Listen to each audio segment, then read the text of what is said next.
Muy buenas noches, mis queridos hermanos, que Dios nos continúe bendiciendo en esta preciosa noche que el Señor nos ha regalado. Es un placer para mí poder en esta noche darles la bienvenida y juntos poder congregarnos en este lugar, aunque sea virtualmente, ¿verdad? Poder encontrarnos amados de diferentes lugares, de manera que podamos escuchar la voz de Dios en esta hora.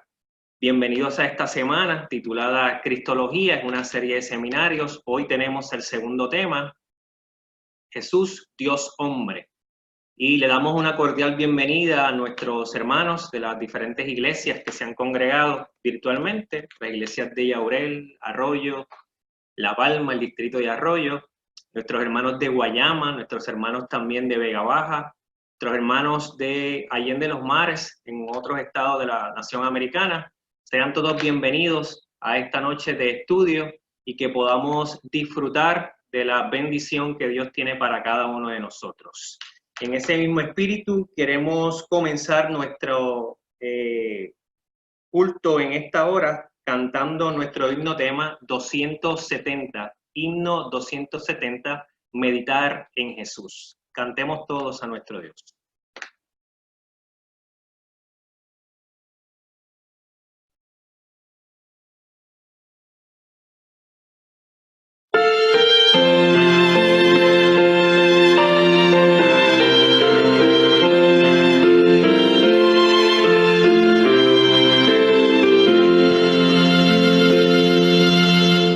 Meditar en Jesús ha de ser mi afán, me amo siendo yo un pecador.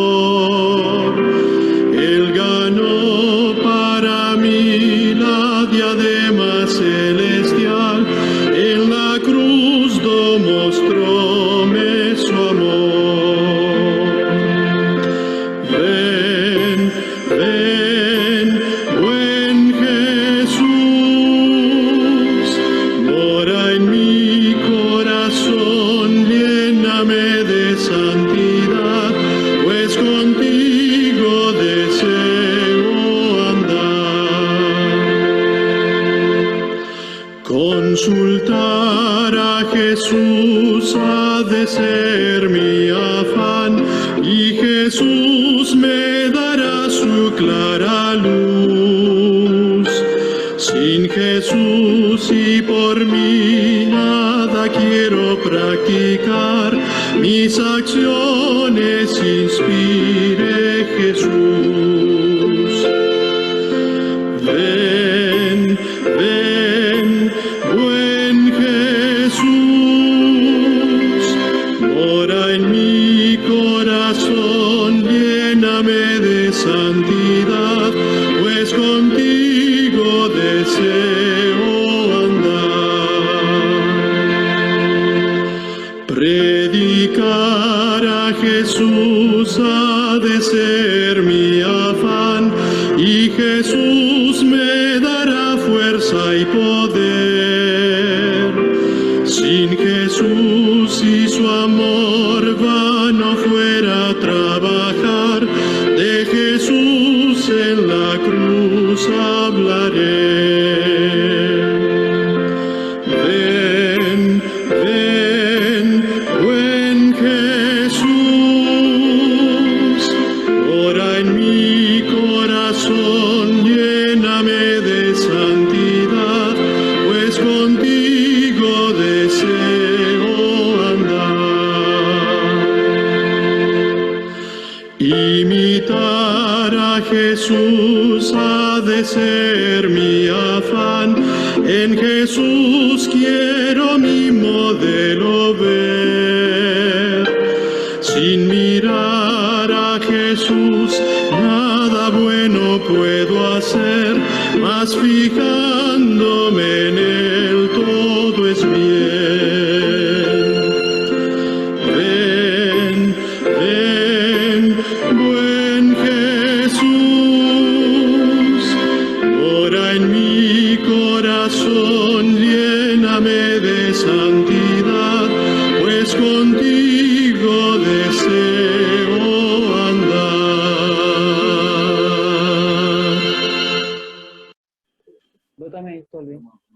Quiero invitarles a buscar en nuestras Biblias, en el libro de Primera de Timoteo, capítulo 3, versículo número 16. Primera de Timoteo, capítulo 3, versículo número 16. Primera de Timoteo, capítulo 3, versículo número 16, y leemos allí en el nombre del Padre, del Hijo y del Espíritu Santo. Indiscutiblemente grande es el misterio de la piedad. Dios fue manifestado en carne, justificado en el Espíritu, visto de los ángeles, predicado a los gentiles, creído en el mundo, recibido arriba en gloria. Que el Señor añada bendición a su santa palabra. Les invito en esta hora que elevemos una oración de bendición en esta ocasión. Nuestro Dios y nuestro Padre Celestial, gracias por tu amor y tu misericordia. Gracias, Señor, por tu amor, por tu bondad, por tu fidelidad. Y en esta hora, Señor, te reconocemos como nuestro Salvador. Te reconocemos como el Dios Todopoderoso, el Dios que sustenta todas las cosas, el Dios que gobierna el universo. Y queremos pedirte perdón en este momento por nuestros pecados. Y al comenzar en esta noche, Señor, nuestra segunda noche de seminarios, de Cristología, y el tema de hoy, Jesús, Dios hombre, que tú puedas hablar a nuestras vidas a través de nuestro amigo y hermano Nelson Blasini. Que tú lo habilites, tú lo capacites en esta hora, que el Espíritu Santo sea quien le dirija al conducirnos en este interesante estudio y que podamos ser edificados en tu amor. Bendice a cada hermano y a cada familia que ya se ha congregado por esta plataforma y a través de Facebook Live, que podamos nosotros juntos poder adorarte en esta hora. Gracias, Señor, porque sabemos que así lo harás. Gracias por escuchar nuestra oración y gracias también por responderla. En el nombre poderoso de Cristo Jesús te hemos orado. Amén, Señor. Amén. Antes de darle la oportunidad de la exposición del tema en esta noche a nuestro hermano Blasini, queremos invitar a Nelson David que tenga una alabanza para gloria y honra de nuestro Dios.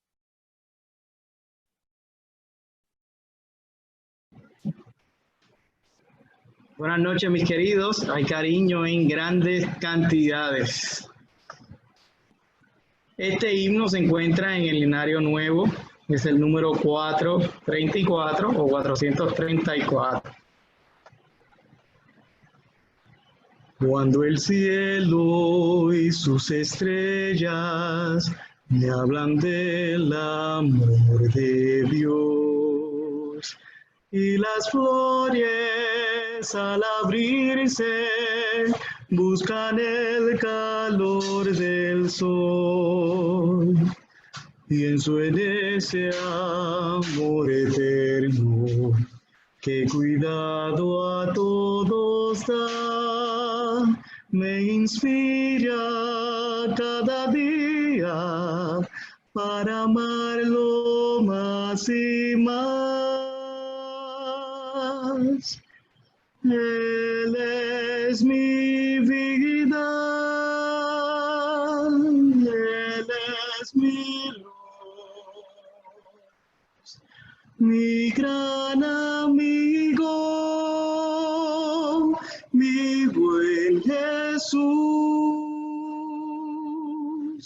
Nada marchitará ni cambiará mi amor por Él. Mi Dios y mi Señor es todo para mí. Él conoce, Él escucha y me dice qué hacer. Él comparte mis momentos, sabe cómo, sí, por qué. Él me guía cada paso me da siempre lo mejor. Y aunque a veces no comprendo, me consuela con su amor. Él es mi vida, Él es mi luz, mi gran amigo, mi buen Jesús. Nada marchitará ni cambiará mi amor por Él. Mi Dios y mi Señor, es todo para mí. Gloria a Dios, hermanos. Gloria a Dios. Dios te bendiga, Nelson. Muchas gracias por deleitarnos en esta hora y adorar el nombre de nuestro Dios. Amén. Queremos dejarle en este momento a nuestro hermano y amigo Nelson Blasini.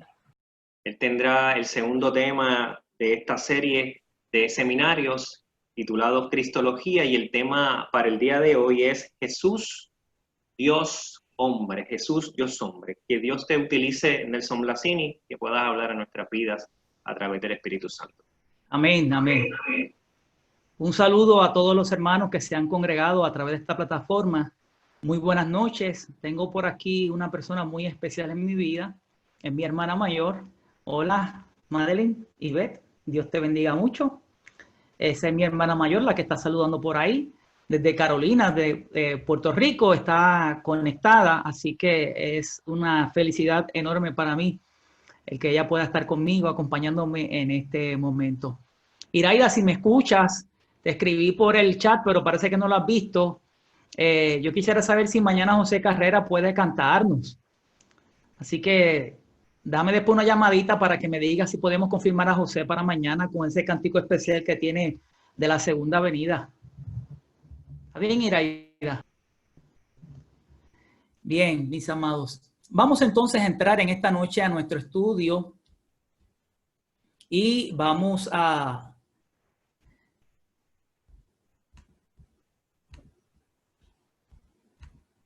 tener un repasito de lo que hicimos ayer. Ok, y aquí. Bien, mis amados, en el día de ayer estuvimos estudiando el tema de introducción.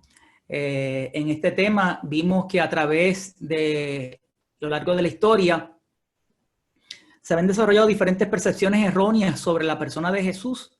Vimos que la verdad de Jesús es un asunto de revelación. Así que si es un asunto de revelación, es un asunto de fe.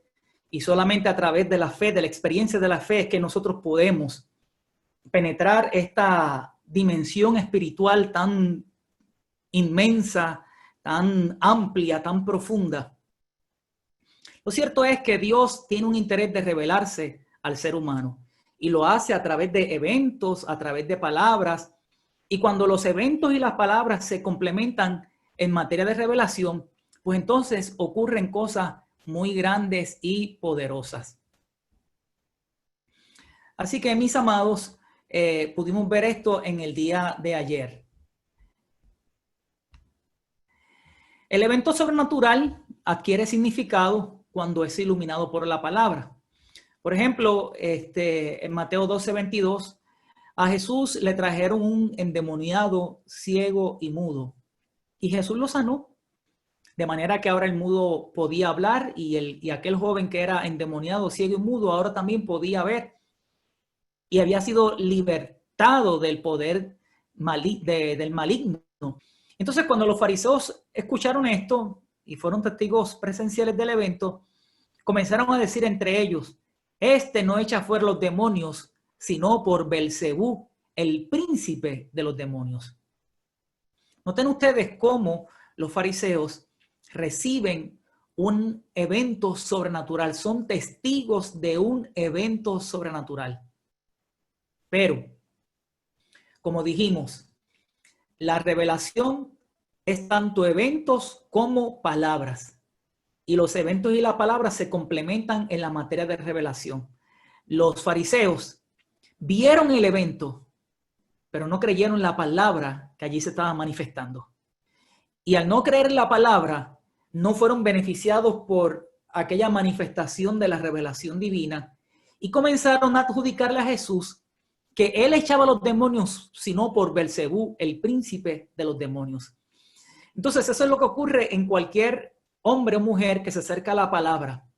Si no tenemos la conexión de los eventos y las palabras en materia de revelación, no vamos a poder entender la revelación divina. Por ejemplo, la muerte de Jesús en la cruz, a la vista de cualquier observador, fue una ejecución. Muchos morían de esa manera en el primer siglo y antes del primer siglo. Era una forma de ejecución capital que realizaba el poder o el imperio romano para atender la pena capital. Pero cuando nosotros permitimos que la Escritura explique el evento, cuando la palabra revelada nos explica el evento, entonces la cruz deja de ser un lugar de ejecución y se convierte en un lugar de sacrificio. Noten lo que dice Pablo en 1 Corintios 15:3. Porque en primer lugar os he enseñado lo que también recibí, que Cristo murió por nuestros pecados conforme a las Escrituras. Así que Pablo no ve la muerte de Cristo como una ejecución de pena capital por parte del Imperio Romano a petición del liderato religioso judío del primer siglo. Pablo ve la muerte de Jesús como el acto, la ofrenda perfecta que muere por nuestros pecados conforme estaba estipulado en las Escrituras. Y recuerden que el término las Escrituras se refiere al Antiguo Testamento porque todavía el Nuevo Testamento estaba en planes de redacción, de escritura. Así que Pablo, mirando lo que Dios había revelado en el Antiguo Testamento, adjudicó que la muerte de Cristo no fue un acto de pena capital, no fue una ejecución judicial. Bueno, sí fue una ejecución judicial, pero no por parte del Imperio Romano, sino por parte de nuestro Dios. Dios decidió en realizar en Cristo Jesús una ejecución legal, es decir, la muerte eterna que nos correspondía a nosotros vivir. Ahora el Padre la adjudica en Cristo Jesús porque Jesús ocupa nuestro lugar. Y eso es lo que en teología llamamos la muerte sustitutiva. Jesús ocupa nuestro lugar y muere por nosotros la segunda muerte, la muerte irreversible, la muerte final, para que ahora, si nosotros morimos la muerte física, tengamos esperanza de participar en la primera resurrección. Por eso Apocalipsis dice, bienaventurados aquellos que participan en la primera resurrección, porque la segunda muerte no tiene poder sobre ellos. Así que la muerte de Jesús en la cruz del Calvario fue parte del plan de salvación de Dios. Y cuando nosotros permitimos que el evento pueda ser impregnado y combinado con la palabra revelada, entonces el evento cobra significado y nosotros podemos entender lo que Dios quiere decirnos a nosotros a través de su maravillosa revelación. Ahora bien, mis amados, habiendo explicado esto, aclarando un poco más lo que es el fenómeno de la revelación de Dios, vamos a entrar directamente a nuestro tema de la noche. ¿Qué dice el Nuevo Testamento en cuanto a la persona de Cristo? Podemos encontrar evidencias, detalles específicos acerca de Cristo Jesús. ¿Qué era en realidad Jesús? ¿Qué era en realidad Jesús? ¿Es de veras Dios y al mismo tiempo hombre como todos los hombres? Mateo 8 narra la historia de un evento en una barca donde Jesús estaba con sus discípulos. Y una vez que estaban mar adentro, de repente dice la Biblia que se levantó una tempestad tan grande en el mar que las olas cubrían la barca. Y lo increíble es que Jesús dormía. En medio de esa tormenta, en medio de las olas, entrando a la barca, el Hijo de Dios durmiendo. son cosas que podemos ver de la persona de Jesús que nos dejan atónitos, nos dejan boquiabiertos. Y los discípulos, en un momento de desesperación, Elena G. de White dice que un relámpago poderoso iluminó el cuerpo de Cristo allí durmiendo, el físico de Jesús durmiendo. Y cuando los discípulos lograron ver a su maestro durmiendo, decidieron ir a donde el maestro y comenzaron a despertarlo y a gritarle: Señor, sálvanos que perecemos. Y entonces Jesús se levanta así con la morriña, ¿verdad? Como un hombre se levanta aturdido y les dice, pero, ¿qué pasa? ¿Por qué ustedes están miedosos, hombres de poca fe? Y entonces Jesús se levantó y reprendió a los vientos y al mar y se hizo gran bonanza. Los hombres los que estaban allí, los discípulos y otras barcas que estaban en la cercanía, cuando vieron lo que estaba ocurriendo y lo que ocurrió, se decían unos a otros, ¿qué clase de hombre es este? Que hasta los vientos y el mar le obedecen. Creo que muchos de ustedes, al igual que yo, pudimos vivir el huracán María. Y estoy seguro que durante el impacto del huracán María, muchos de nosotros estuvimos orando, pidiéndole a Dios que deshaciera la tormenta. Pero María siguió su curso y hizo el estrago en todo Puerto Rico, en todo nuestro 100 por 35. Nosotros, a diferencia de Jesús, no tenemos soberanía sobre la creación, pero Jesús sí. Jesús es el soberano y la creación le obedece. Y en aquella terrible tormenta, los vientos fueron reprendidos, el mar se calmó. Y dice la Biblia que hubo una gran bonanza, una gran quietud, una gran calma. Y los discípulos quedaron maravillados ante Jesús. Y la pregunta es, ¿qué hombre es este? Obviamente no es un hombre común, porque es un hombre que ejerce control sobre la naturaleza. La enfermedad no podía sublevarse. La enfermedad era reprimida ante la orden de Jesús. La muerte desaparecía ante la orden de Jesús. La tormenta lo encontró durmiendo y cansado. Y sin embargo, allí reposaba tranquilamente Jesús con toda calma, sabiendo que él no iba a perecer. Y ante este relato podemos encontrar que Jesús manifiesta lo que podemos llamar una prerrogativa divina. Por eso Pablo, cuando habla de Jesús, allí en 1 Timoteo 3:16, nuestra lectura bíblica de esta noche, indiscutiblemente, grande es el misterio de la piedad. Jesús, él fue manifestado en la carne. Noten ustedes la secuencia progresiva de lo que Pablo está diciendo. Jesús fue manifestado en la carne. Es decir, que Pablo reconocía el acto de la encarnación de Jesús. Fue justificado por el Espíritu en ocasión de su bautismo en el río Jordán por medio de Juan el Bautista. Fue visto por los ángeles. Fue proclamado entre las naciones, creído en el mundo y recibido arriba en gloria. Y Pablo habla de toda esta secuencia progresiva en la vida de Jesús, la define como el misterio de la piedad. El misterio de la piedad. Y la palabra misterio en la teología paulina, no importa donde usted la encuentre en la teología paulina, usted cambia la palabra misterio y pone allí la palabra revelación. Vamos a ver si podemos hacerlo así. Vamos a ver un poco, hacer un pequeño ejercicio de la teología paulina y veamos otro lugar donde Pablo utiliza la palabra misterio y cómo Pablo le da un significado muy diferente a como tú y yo lo entendemos hoy. En el pensamiento paulino, la palabra misterio significa algo diferente, se refiere más bien a los propósitos de Dios en la historia y el medio a través del cual los planes secretos de Dios son revelados. Noten ustedes, Colosenses capítulo 2, verso 2.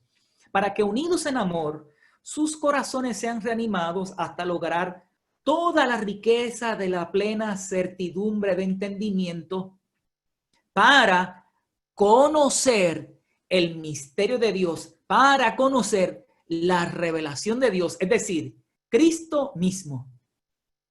En Él, en Cristo, están escondidos todos los tesoros de la sabiduría y del conocimiento.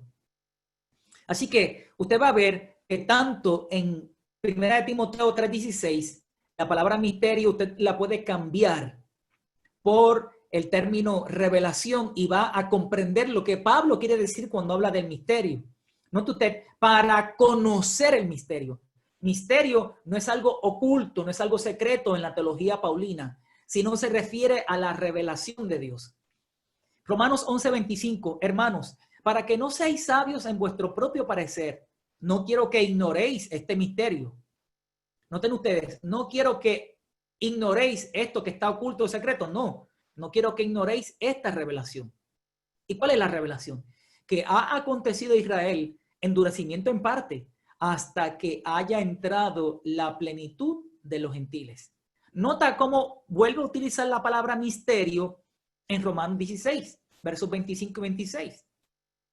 Según la revelación del misterio que se ha mantenido oculto de tiempos eternos, pero que ha sido manifestado ahora. Así que notas que si la palabra misterio significa algo oculto, algo secreto, ¿cómo se va a manifestar? Entonces ya deja de ser misterio. Entonces Pablo no utiliza la palabra misterio en su sentido literal, sino se refiere más bien al evento de la revelación de Dios, según la revelación del misterio que se ha mantenido oculto desde tiempos eternos, pero que se ha manifestado ahora y que por medio de las escrituras proféticas y según el mandamiento del Dios eterno, se ha dado a conocer a todas las naciones para la obediencia de la fe. Así que en la teología paulina podemos ver cómo Pablo maneja el concepto de la revelación de Dios, el concepto de el misterio de la piedad, el acto donde Dios manifestó piedad, se reveló piadosamente a los hombres en su Hijo amado, Cristo Jesús. 1 Corintios 4:1, podemos seguir viendo esta trayectoria teológica de parte de Pablo, que todo hombre nos considere como servidores de Cristo y mayordomos de los misterios de Dios. Tú y yo tenemos a bien la solemne responsabilidad, la elevada responsabilidad de administrar la revelación de Dios. Y yo quiero que tú entiendas eso. Porque para eso Jesús nos ilustró nuestra actividad de testificación y nos dijo que somos luz y que somos sal. Es decir, nos corresponde a nosotros iluminar al mundo y darle el sazón de la salvación al mundo, porque tú y yo somos los mayordomos de la revelación de Dios. Esta revelación que estamos adquiriendo no es para nosotros guardarla para nosotros, sino es para transmitirla, compartirla con otros.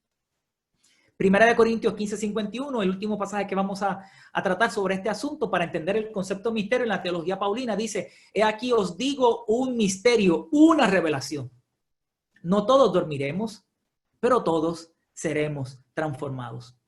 Así que cuando Pablo habla del misterio de la piedad, está hablando de la revelación de la piedad. Está hablando del evento donde Dios muestra su piedad, muestra su compasión, muestra la forma en el que Dios resolverá el dilema, el problema del pecado en la persona de Cristo Jesús, su Hijo amado. Veamos dos pasajes más y con esto concluimos esta sección.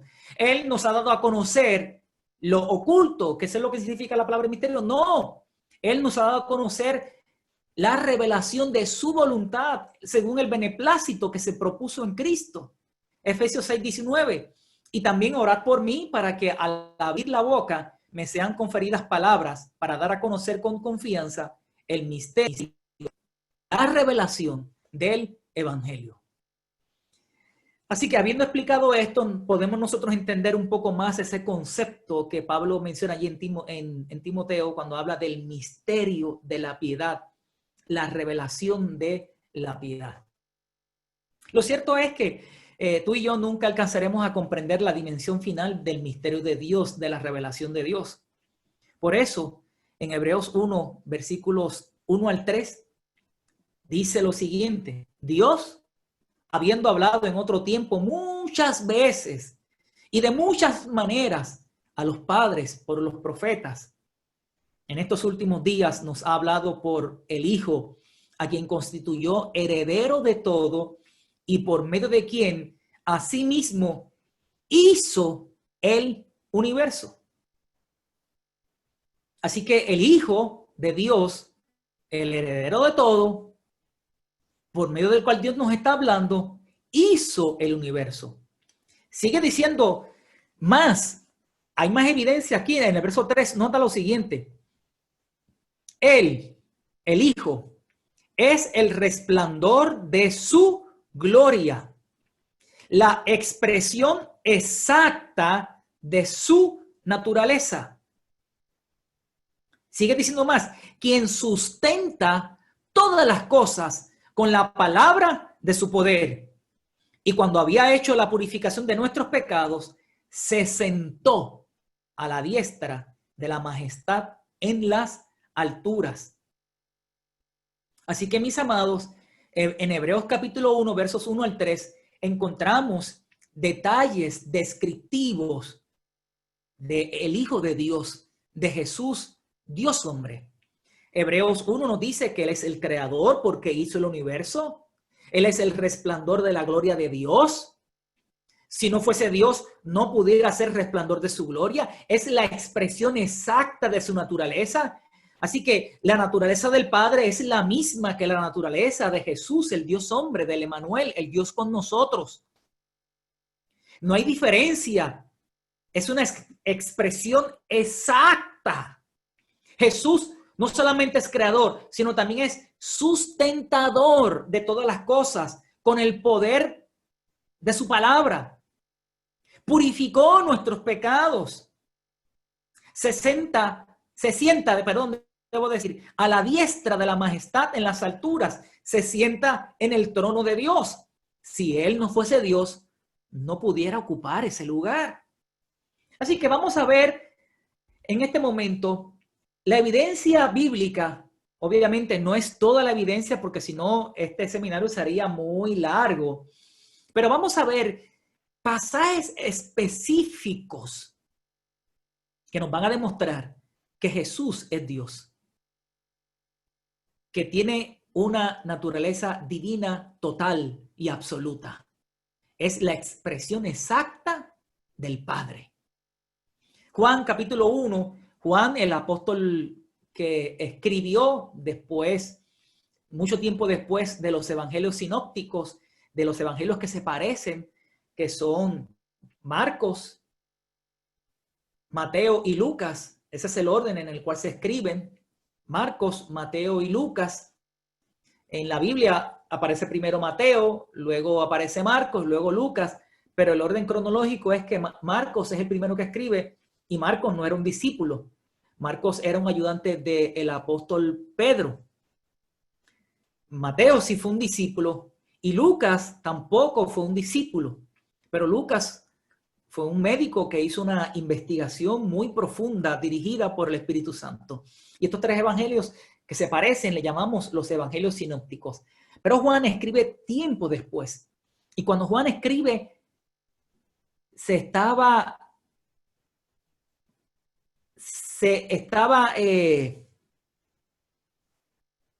distorsionando la naturaleza divina de Jesús.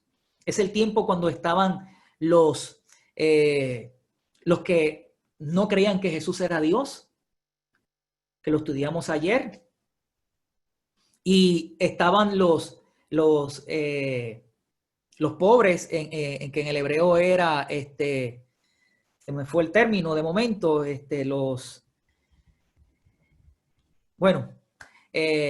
fueron las controversias cristológicas que estudiamos en el día de ayer. Ebionitas. ¿Perdón? Ebionitas. Ebionitas, gracias mi querido hermano que le diga, gracias mi querido hermano Carlos, los ebionitas. Y luego de los ebionitas estaban los... hoy estoy con la mente un poco bloqueada. Luego de los ebionitas estaban los docetistas.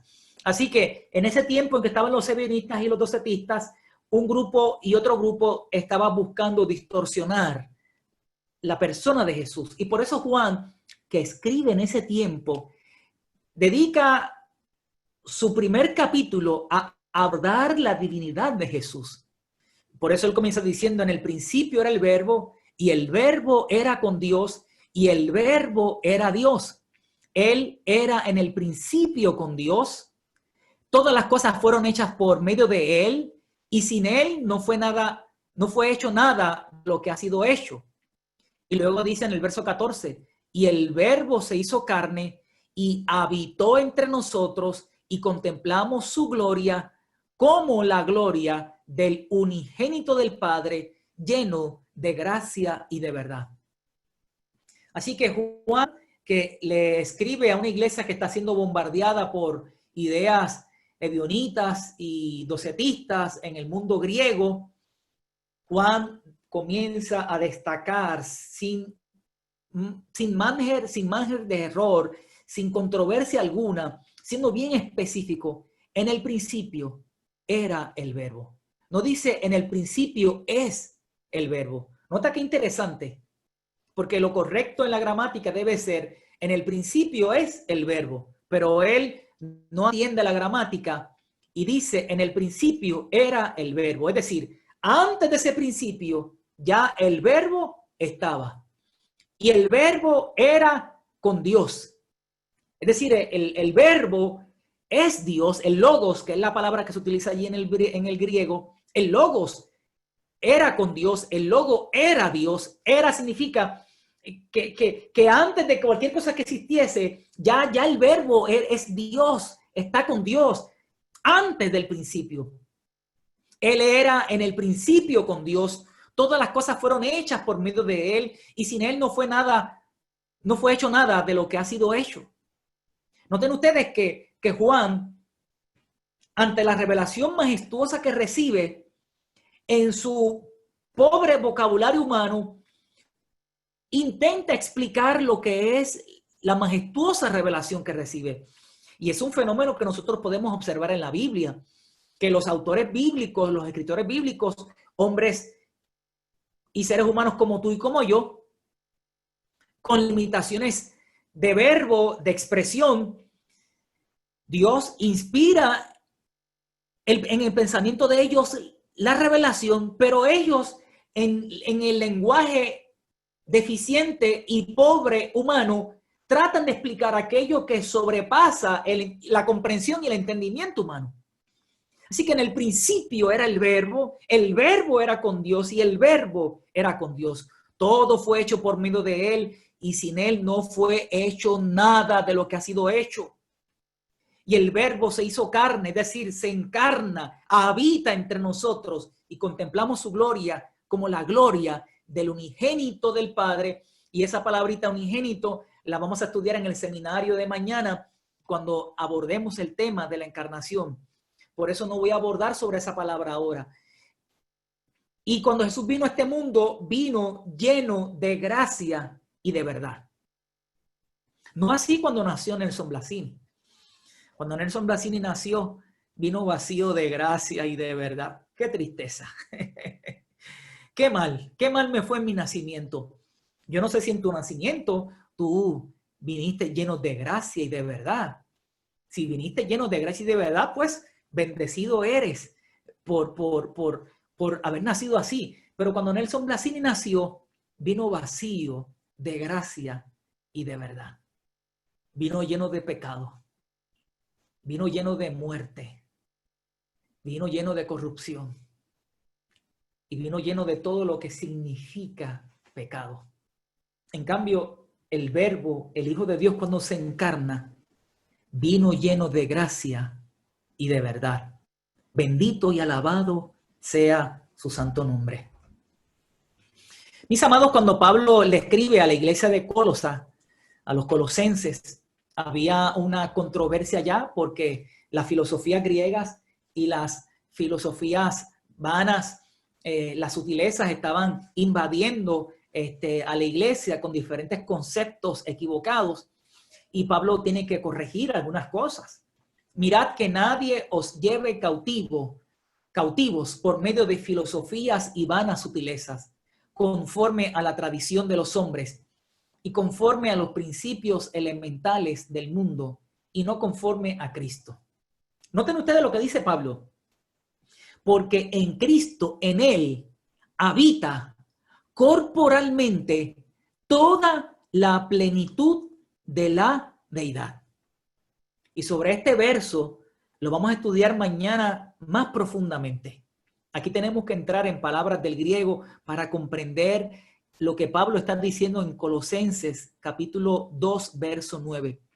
Dice que en Cristo Jesús habita corporalmente en ese cuerpo, en esa piel, en esos huesos, en esos órganos, en ese cuerpo, en esa cabeza, en esos brazos, en esos pies, en esas piernas, en cada tejido, en cada célula de ese cuerpo. Dice que habita corporalmente toda la plenitud de la deidad. Y sobre eso hablaremos más adelante. Y vosotros estáis completos en Él. Amén por eso. Quien es la cabeza de todo principado y autoridad. Así que estamos viendo en esta noche la evidencia bíblica de que Jesús es Dios. Luego, pues, esta evidencia volveremos a ella para estudiarla más profundamente. Porque hay unos conceptos sobre la divinidad que ciertamente han sido malentendidos en el momento o en el acto de la encarnación de Jesús. Cuando vamos a Colosenses capítulo 1, noten ustedes, Él es la imagen del Dios invisible, el primogénito de toda la creación. Y ayer citamos este texto, ¿verdad? Que era el que le gustaba a Arrio cuando estableció la doctrina arriana. Y si para Arrio primogénito significa, que que Jesús es el primer ser creado, pues entonces, si Arrio va a literalizar la palabra primogénito y decir que Jesús es el primer ser creado, pues va a tener un problema en el verso 18, porque en el verso 18 dice, además, Jesús es la cabeza del cuerpo, que es la iglesia. Él es el principio, el primogénito de entre los muertos, para que en todo Él sea preeminente. Si Arrio comprendía que la palabra o el término primogénito significaba el primero en ser creado, pues tenemos que utilizar ese mismo principio y aplicarlo en el verso 18. Si primogénito significa el primero de entre los muertos, sabemos claramente que Jesús no fue el primero en morir, ¿verdad? Así que este concepto de la palabra primogénito lo vamos a estudiar más adelante en otro seminario para que podamos verlo claramente. Lo vamos a ver claramente. Simplemente en esta noche lo que estamos destacando son los textos bíblicos que nos presentan que Jesús es Dios porque Él creó todas las cosas. Él antecede a todas las cosas. ¿Ves? Y aquí estamos hablando de la evidencia de la divinidad de Jesús. La palabra que aparece aquí en el griego, ¿verdad? Plenitud, es la palabra pleroma, que significa totalidad o completo. Y el comentario bíblico adventista en el tomo 7, página 208, nos dice, en Cristo habita la suma total de la naturaleza y de los atributos de Dios. Al escribir a la iglesia de Roma, Pablo elabora sobre la herencia terrenal de Cristo para luego afirmar categóricamente lo siguiente. Noten ustedes, Romanos 9:5. De ellos son los profetas y de ellos según la carne proviene el Cristo. Es decir, Pablo hace una elaboración de la herencia terrenal de Cristo, pero luego afirma y dice que Cristo es Dios sobre todas las cosas, bendito por los siglos. Así que en la revelación que Pablo recibió en su mente, claramente él dice que Cristo es Dios. Hebreos capítulo 1, versos 7 y 8 nos dice claramente, y de los ángeles dice, Él hace a sus ángeles vientos y a sus servidores llama de fuego.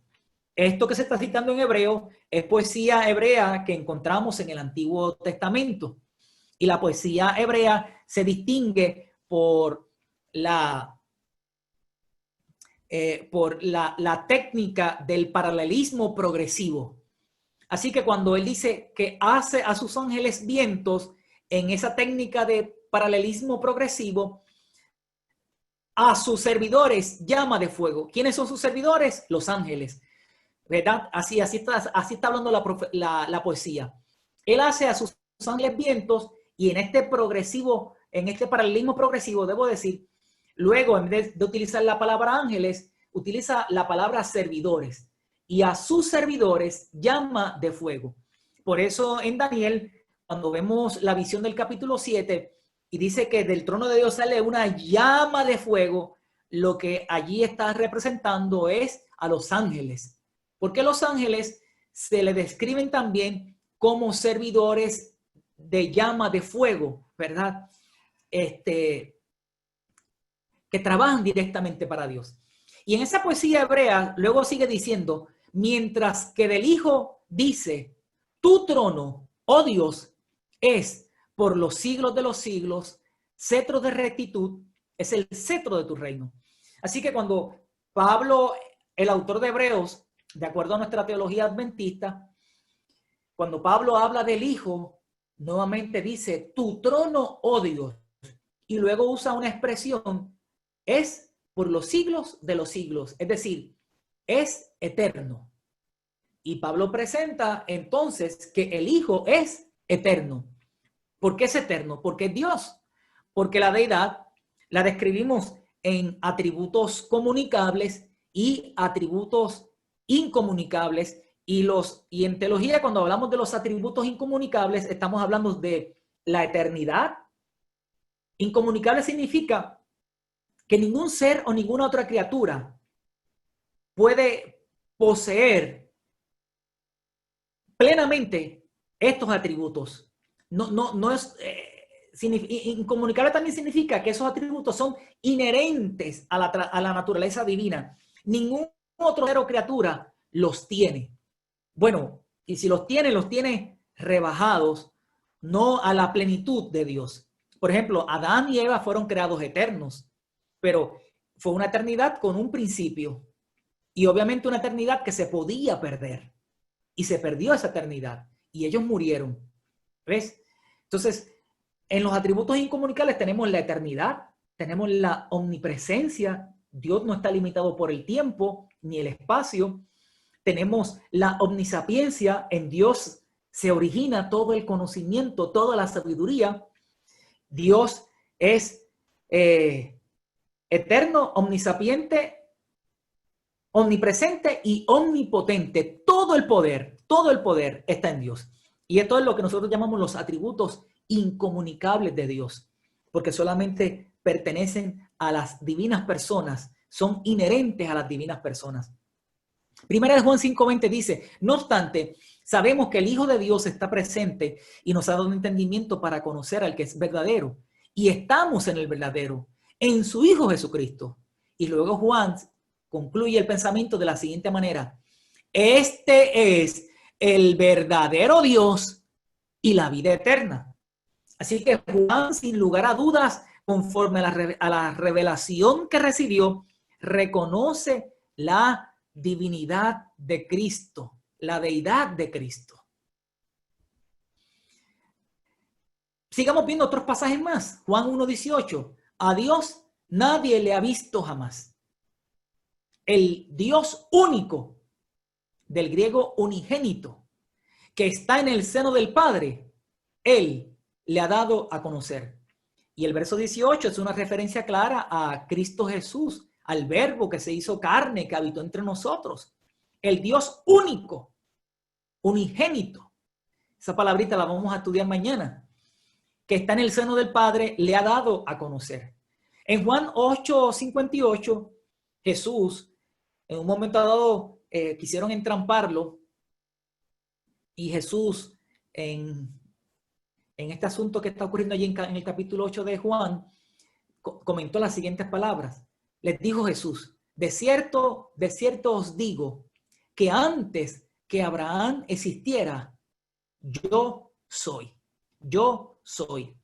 Ego eimi. Son las palabras que aparecen allí en el griego. Y son las mismas palabras que pronunció Jesús cuando se encontró con Moisés en el arbusto, ¿verdad? En la zarza que estaba ardiendo, en aquel arbusto que ardía en fuego y no se consumía.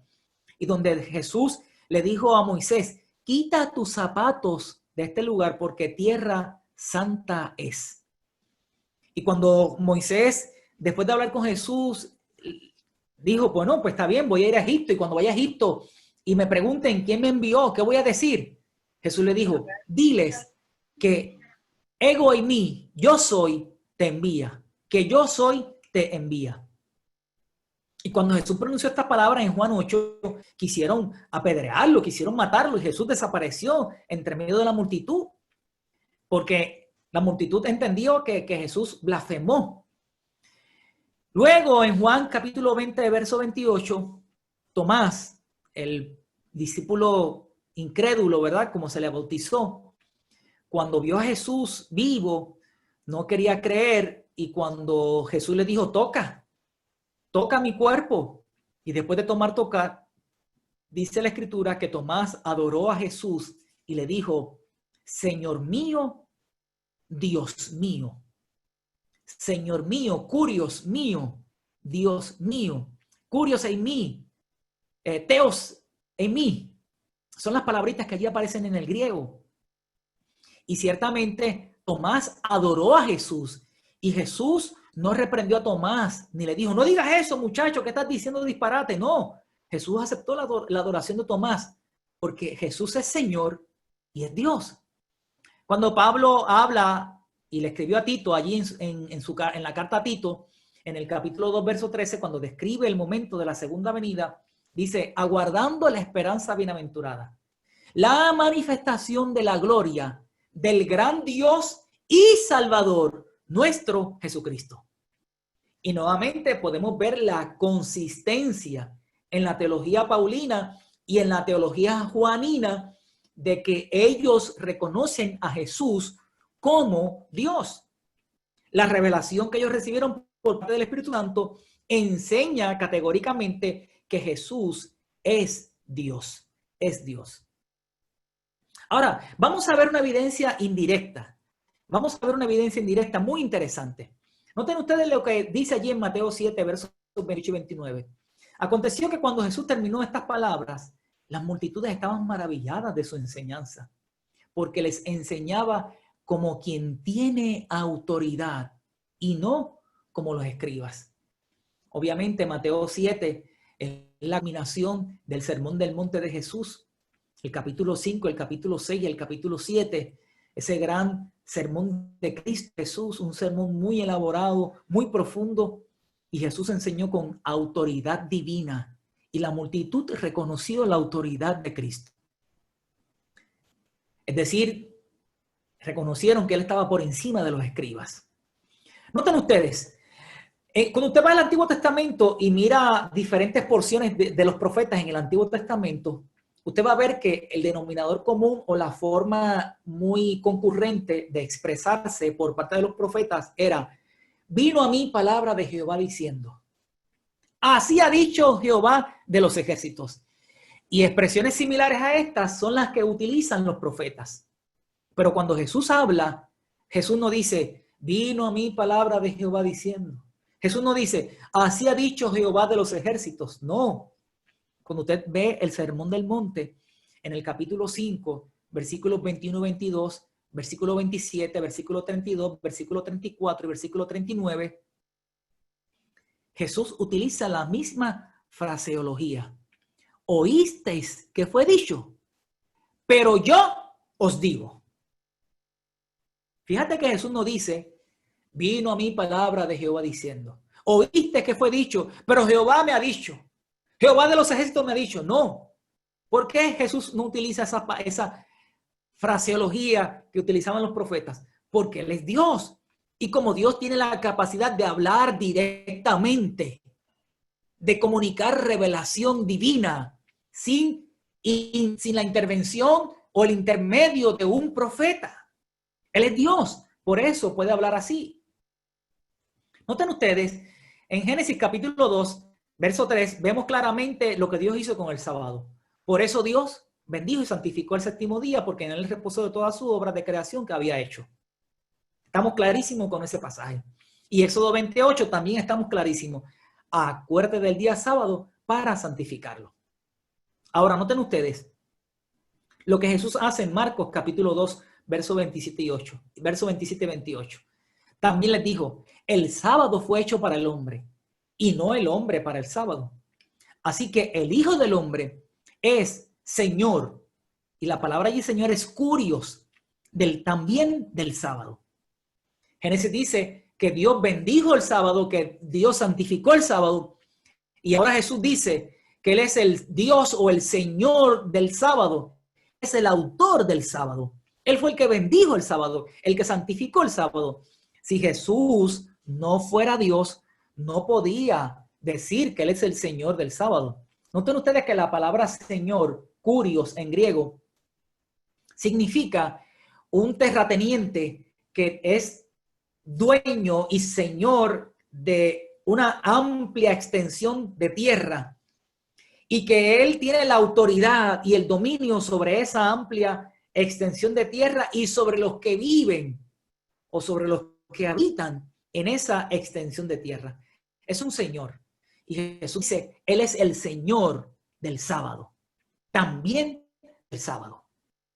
Noten ustedes lo que ocurre aquí en Juan capítulo 5. Y como el texto es largo, vamos a ver el juego de palabras que utiliza Jesús cuando habla de su Padre y cuando habla de Él. Mi Padre hasta ahora trabaja, yo también trabajo. También yo trabajo. Luego en el verso 18 dice, el verso 19 en la parte final, porque todo lo que Él hace, el Padre hace, esto también lo hace el Hijo de igual manera. Noten cómo Jesús se coloca en equidad o en igualdad con Dios. El Padre trabaja, yo trabajo. El Padre hace esto, yo también lo hago de la misma manera.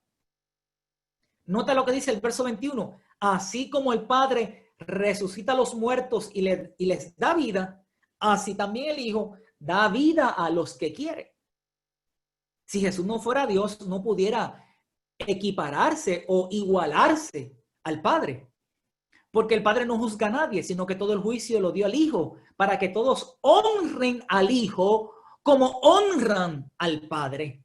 El que no honra al Hijo, no honra al Padre que le envió. Entonces, en esta evidencia indirecta, Jesús se coloca en una posición de igualdad con el Padre. Noten ustedes, la Biblia es categórica al señalar que solo Dios puede recibir adoración.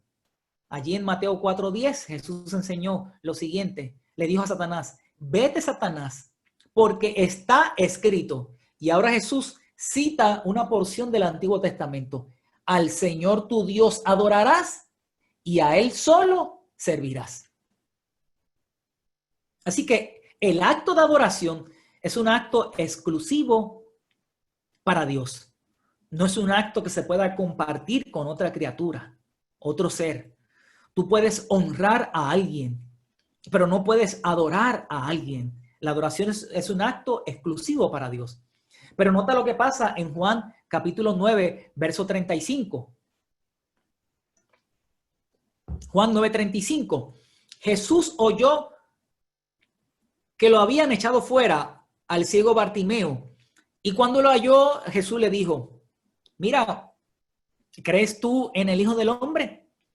Y el ciego Bartimeo respondió y dijo, Señor, ¿quién es para que yo crea en él?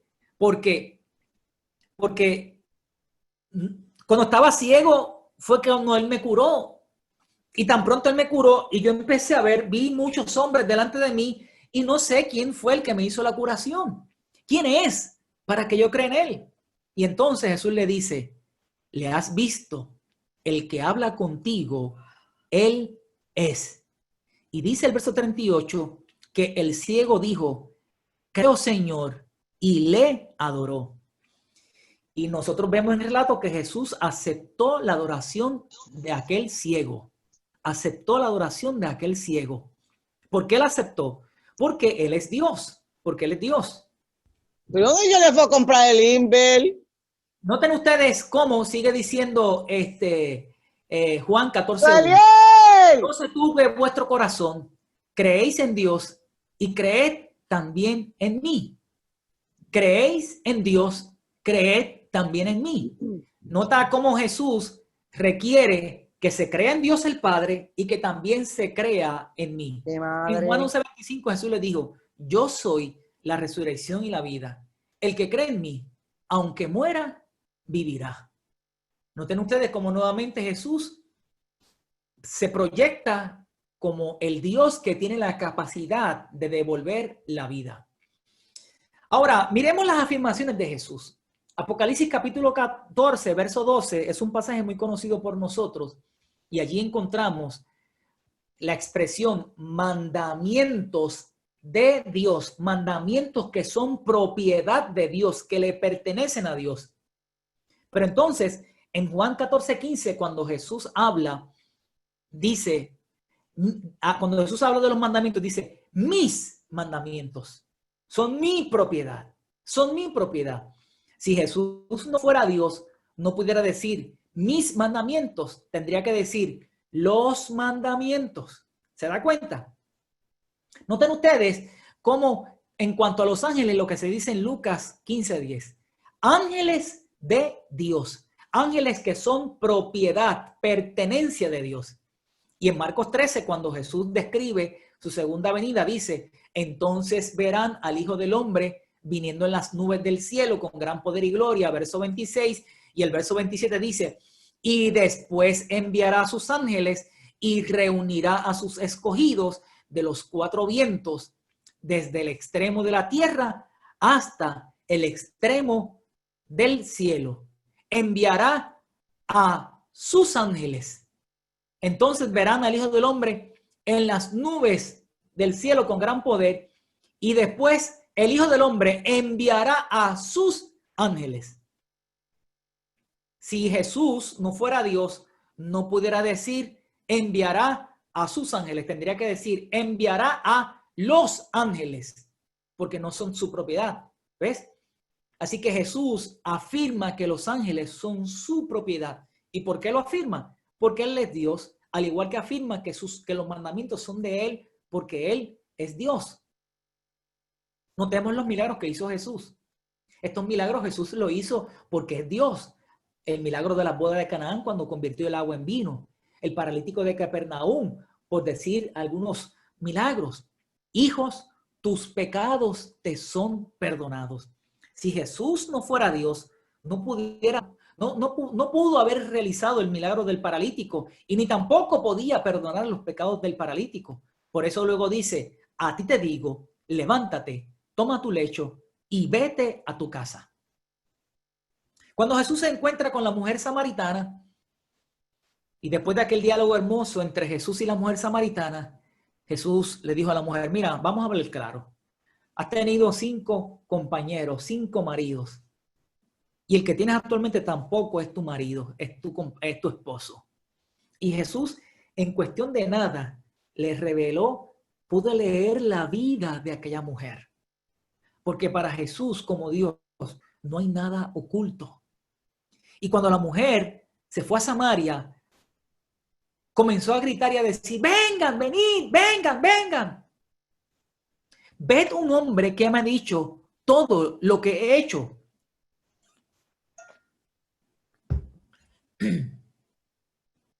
Vengan a ver a un hombre que me ha dicho todo lo que he hecho. Así que Jesús tiene la capacidad de leer los pensamientos. Ahora cerramos la parte que tiene que ver con la divinidad de Jesús y vamos a ver si la Biblia establece si Jesús es hombre. Si Jesús es hombre, que es lo que queremos procurar en este seminario de esta noche. Sigue diciendo aquí que aunque Jesús fue concebido por obra y gracia del Espíritu Santo en el seno virginal de María, Jesús nació como todos nosotros los seres humanos. Y cuando nosotros vamos a Lucas, al Evangelio de San Lucas, en el capítulo 2, podemos ver detalles muy interesantes de que el nacimiento de Jesús o el alumbramiento de Jesús, el parto de Jesús, fue un evento muy biológico desde la perspectiva humana. Nota lo que dice. Aconteció que mientras ellos estaban allí, se cumplieron los días de su alumbramiento. Es decir, se cumplieron los 9 meses, que es lo que corresponde, ¿verdad?, a un proceso de gestación, ¿verdad?, de embarazo en términos normales. Sí, sabemos que hay algunos partos o embarazos que se adelantan, otros que se atrasan, pero en términos generales, 9 meses. Y cuando ellos fueron a Belén para cumplir con la orden del censo que se estaba haciendo en aquellos días, allí le vinieron los dolores, se cumplieron los días de su alumbramiento, y dice que María dio a luz a su hijo primogénito. María parió. Luego en el verso 40 de ese mismo capítulo 2 dice que el niño crecía y se fortalecía y se llenaba de sabiduría, y la gracia de Dios estaba con él. Así que podemos ver, mis queridos, que el verso 40 es lo que hoy día, cuando estudiamos en la Universidad de Desarrollo Humano, dentro de esas clases de psicología que a veces recibimos, pues el verso 40 es una descripción bien clara de lo que es desarrollo humano. El niño crecía y se fortalecía, se llenaba de sabiduría, de conocimiento, y la gracia de Dios estaba sobre él. El verso 51 dice que Jesús descendió con sus padres y fue a Nazaret, y estaba sujeto a ellos, estaba sometido a la autoridad de sus padres. Cosa que es muy típica en el género humano, en el mundo humano. En el mundo humano, los hijos, cuando son pequeños, son sometidos a sus padres. Sus padres tienen que velar por ellos, tienen que buscar atender sus necesidades. Y dice que la madre de Jesús guardaba todas las cosas que veía en el desarrollo de Jesús, las guardaba en su corazón. Hace poco mi esposa sacó por ahí la primera ropita, hace un tiempo atrás, todavía ella la guarda, el trajecito con que sacamos a Sara del hospital. Eso es muy típico de las madres. Cuando sacan un bebé del hospital, guardan esa ropita, la conservan por un tiempo. Es más, hay madres que guardan su vestido de boda para que si algún día tienen, si tienen una hija, su hija utilice el mismo traje de boda. Y ese es el comportamiento humano típico, ¿verdad? Y acerca de María dice que María guardaba todas estas cosas en su corazón.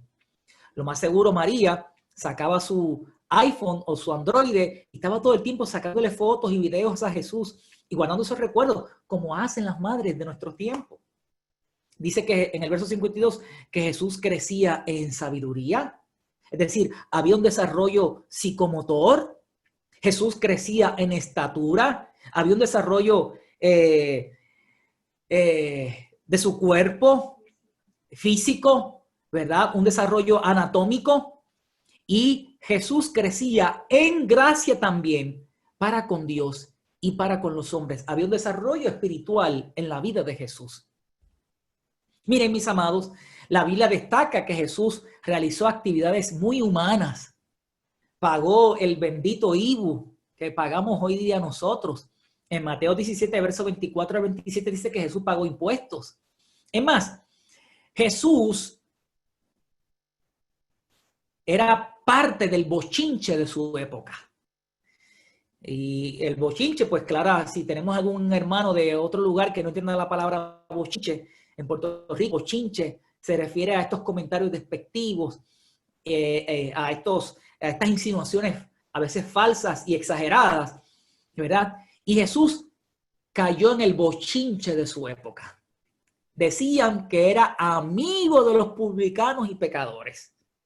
Lo relacionaban con esa gente.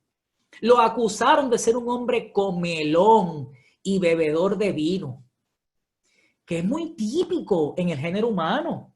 El bochinche es muy típico en el género humano. Y mire, usted se puede ir No importa a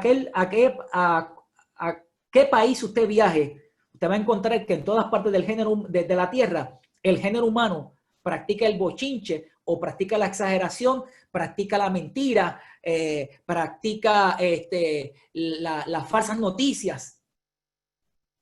Y con Jesús hicieron lo mismo. Jesús también asistía a la sinagoga. Lucas 4:16. Porque Jesús pertenecía a una religión, la religión judía. Se congregaba. Y es muy típico en los seres humanos practicar alguna religión.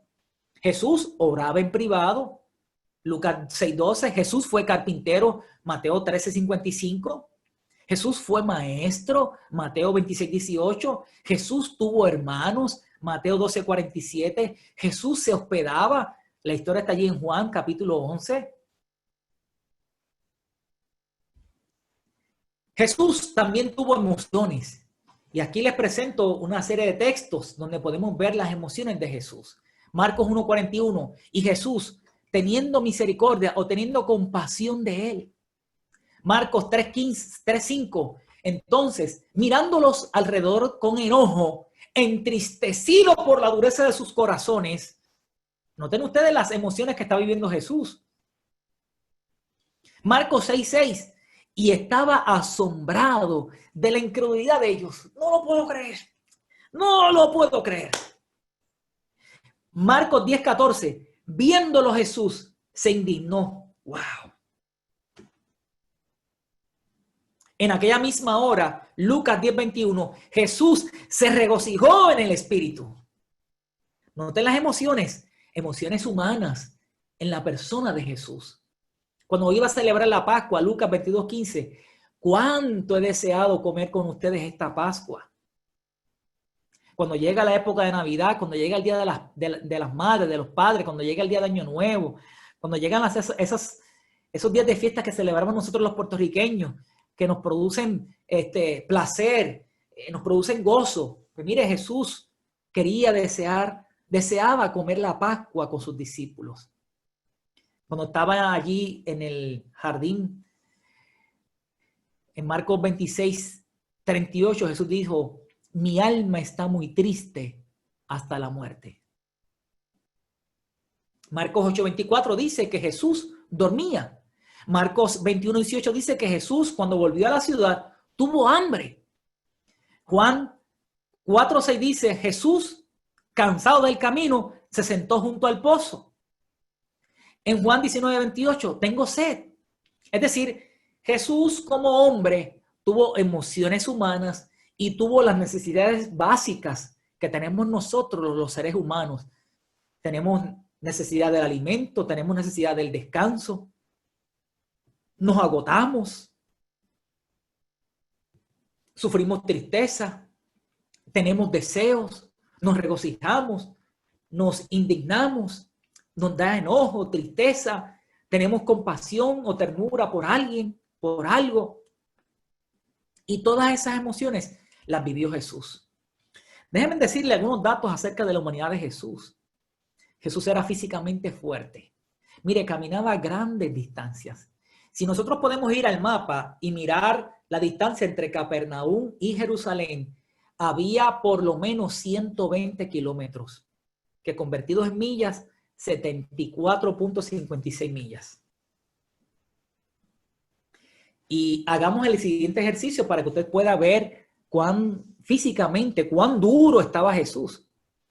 Nosotros sabemos que Puerto Rico, ¿verdad? Se nos ha dicho que Puerto Rico es una isla de 100 por 35. Así que 35 y 35 son 70. Digamos que salimos de Arroyo y que vamos en línea recta. Nos vamos al malecón de Arroyo, todos nos movimos al malecón de Arroyo y del malecón de Arroyo tiramos una línea recta hacia Carolina. Más o menos eso es lo que vamos a encontrar en el norte de nosotros, Carolina. Y empezamos por todo el malecón, caminando por la calle Morse. Llegamos a 4 calles, seguimos hacia las 500, ahora vamos hacia Yaurel y cuando llegamos a Yaurel comenzamos a montaña. Todos esos montes, salimos a San Lorenzo y por ahí Gurabo y por ahí Trujillo Alto hasta que llegamos a Carolina. 35 millas caminando. Y luego una vez que llegamos a Carolina, allá a Isla Verde, entonces venimos en retroceso. ¿Qué les parece? Si Jesús no estaba duro físicamente, caminaba grandes distancias. Su jornada de trabajo era de más de 8 horas. No dejaba las consultas. Aún en la noche atendía consultas. Una de esas noches fue Nicodemo a Jesús para que nadie lo viera. Y de noche Jesús atendió a Nicodemo. Lo más increíble es que en los evangelios no hay una mención de que Jesús haya estado enfermo. No hay. Usted puede escribir la palabra enfermedad abra su teléfono, ¿verdad? En su aplicación de la Biblia y escriba allí enfermo, enferma o enfermo. Y vea todos los pasajes en los 4 evangelios que aparece la palabra enfermo para ver si hay algún texto que relacione la enfermedad con Jesús. No lo va a encontrar. Solo una persona saludable como Jesús podía llevar una agenda de un trabajo intenso y prolongado. Su estado mental era excepcional. ¿Usted sabe lo que era 24/7 soportar la infamia y la persecución tanto de los dirigentes judíos como de Satanás? Era increíble el estado mental de Jesús. Increíble. No pecó en su mente. No hubo palabra de pecado, dice Pedro. Así que, mis amados, vimos en esta noche la evidencia bíblica que atestigua que Jesús es Dios y que atestigua que Jesús es hombre.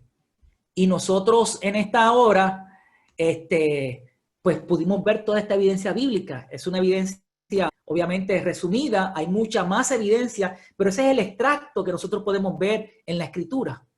Podemos ver que la Biblia enseña que Jesús es Dios. ¿Y por qué es tan importante comprender que Jesús es Dios? Bueno, si Jesús no fuera Dios, no puede tener la capacidad de perdonar nuestros pecados, ni de ofrecernos salvación. Y si Jesús no es hombre, pues entonces su muerte en la cruz no fue una realidad, fue una mentira. Así que es tan importante entender la combinación de esa naturaleza divina y de esa naturaleza humana. Esa combinación es muy importante. Y sobre eso hablaremos mañana. Mañana vamos a estudiar este evento de la encarnación. Y vamos a profundizar un poco más sobre algunas declaraciones que nos presenta la Biblia con relación a la unión de lo divino y lo humano. Así que mañana esperamos que puedas también separar este espacio para que juntos podamos ir a la Escritura y poder ver esta belleza de la revelación de Dios. Que Dios nos bendiga y que su Espíritu Santo sea con nosotros siempre. Amén.